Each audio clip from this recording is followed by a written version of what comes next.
आज आज जब जो है सेना के जो है बैठक और सीडीएस और तीनों सेनाओं के प्रमुख रक्षा मंत्री के साथ बैठक हो रही थी, तो एक मुस्कुराता हुआ चेहरा दिखाई दे रहा था रक्षा मंत्री का। मुस्कुराता चेहरा इसलिए था क्योंकि हिंदुस्तान की ताकत की बात। अब आपको बताते हैं एक नायाब पहलू, 22 गज की पिच में चौके और छक्के लगाने वाले, विकेटों के पीछे शिकार करने वाले थाला यानी महेंद्र सिंह धोनी अब पाकिस्तानियों का शिकार करेंगे।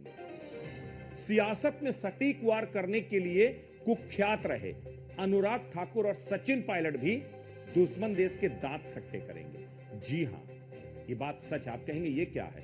पाकिस्तान के खिलाफ जंग में अब भारत ने टेरिटोरियल आर्मी को उतार दिया। ये टेरिटोरियल आर्मी क्या होती है ये भी बताऊंगा आपको। रक्षा मंत्रालय ने एक अध्यादेश जारी करते हुए सेना प्रमुख को टेरिटोरियल आर्मी का उपयोग करने की आजादी दे दी। हमारे पास, हमारे देश में 32 टेरिटोरियल इन्फेंट्री हैं। आप सोचिए, वो हमारे पास चाहे नॉर्थ ईस्ट की बात करें, चाहे जम्मू की बात करें, हमारे पास पूरब से लेकर पश्चिम तक, उत्तर से लेकर दक्षिण तक टेरिटोरियल आर्मी मौजूद है। अब ये टेरिटोरियल आर्मी होती क्या है, पहले आपको जरा ये समझा दें, फिर आपको इसकी पूरी कहानी बताते हैं। दरअसल टेरिटोरियल आर्मी को सेकेंड लाइन ऑफ डिफेंस कहा जाता है। ये आम नागरिकों के लिए सेवा में अवसर प्रदान करती है। सेना से अलग वो लोग अपनी नियमित नौकरी या व्यवसाय करते रहते हैं और इसके साथ प्रादेशिक सैन्य, भारतीय सेना के सहायक के तौर पर भी काम करते हैं। इसकी स्थापना 9 अक्टूबर 1949 को की गई थी। अब आप एक चीज तो समझ गए होंगे कि ऐसे लोग जो कहीं और नौकरी कर रहे हैं, ऐसे लोग जो कहीं और इंगेज हैं, वो भी सेना के सेकेंडरी कमांड के हिस्सा हैं। इसका उद्देश्य यह था कि संकट के समय सेना को सहायता उपलब्ध कराना। प्रतिवर्ष कुछ दिनों के लिए इनको सैन्य प्रशिक्षण लेना अनिवार्य होता है। आंतरिक सुरक्षा हो, प्राकृतिक आपदा की स्थिति हो, सैन्य अभियानों में सहयोग हो, विशेष अभियानों में भागीदारी हो, यह टेरिटोरियल आर्मी की प्रमुख भूमिका होती है। अब आपको बताते हैं कब कब यह भूमिका का निर्वहन किया गया।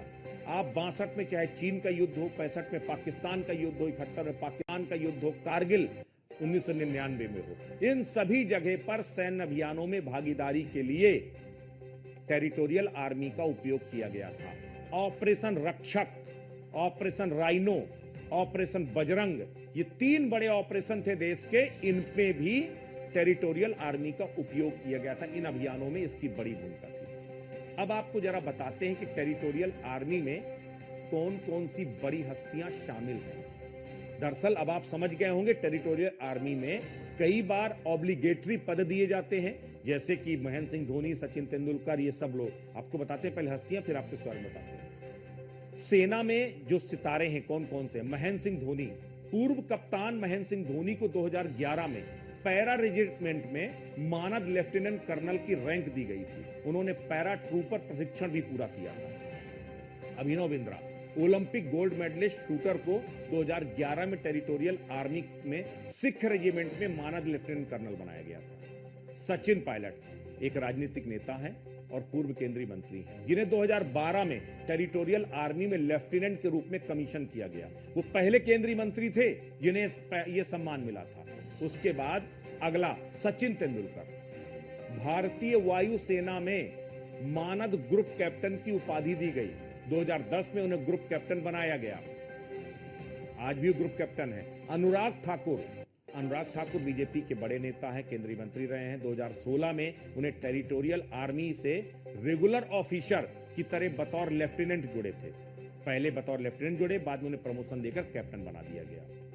लेफ्टिनेंट कर्नल हेमू अधिकारी के बारे में, बड़े क्रिकेटर थे हिंदुस्तान के हेमू अधिकारी, लेकिन वो भी उनकी अपनी शख्सियत थी, भारत के स्टार क्रिकेटर हुआ करते थे, लेकिन उन्होंने सेकेंड वर्ल्ड वॉर में हिस्सा लिया था एक सैनिक के तौर पर। तो आप सोचिए, ये वो तमाम सेलिब्रिटी हैं जो इस तरीके से अलग अलग। तो उस पर अभी आपको बताते हैं टेरिटोरियल आर्मी का इस्तेमाल क्यों होता है। आप सोचिए, जो टेरिटोरियल आर्मी है इसमें तमाम वो एक्सपर्ट होते हैं जो युद्ध के समय, विभीषिका के समय, आपदा के समय वो अलग अलग भूमिका का निर्वहन करते हैं। अगर सेना उनको जो है बुलाती है तो वो सेना के साथ मिल करके वो तमाम भूमिका का अंजाम देते। चाहे आप सोचिए, अगर आपको एयरफील्ड की मरम्मत करना है, एयरफोर्स के अगर तकनीकी जो है आपको सहायता प्रदान करना है, आपको एक्सप्रेसवेज की हिफाजत करना है, आपको सेना को अगर आपको जो है रिप्लेस करना है, उस दौरान बेहतर काम करते हैं।